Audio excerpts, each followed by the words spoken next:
Here's the Forex update for November 30th. If you haven't seen my video seminars, you really should look at my website at FibMaster.com.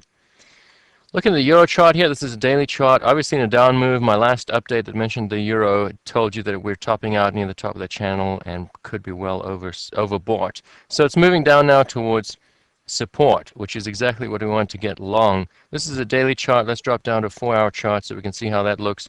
And we have some key support here, SK support level around 46.25-ish. Right in that area we've got support.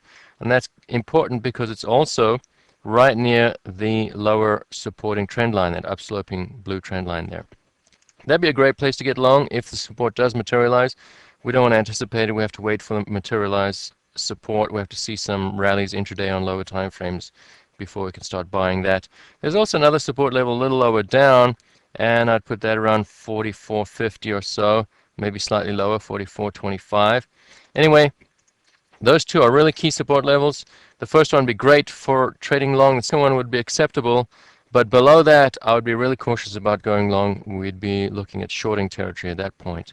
So that's the Euro. Another one we want to look at is the Swiss franc rallying up nicely. We've had a good down move for a couple of months on the daily chart here. Now we're rallying up to resistance, and a good rally actually. So resistance is a little higher up right here. I've got around 15.25-ish. So let's see if we can get some resistance up there for potential short. Until then, intraday, there's some great long trades.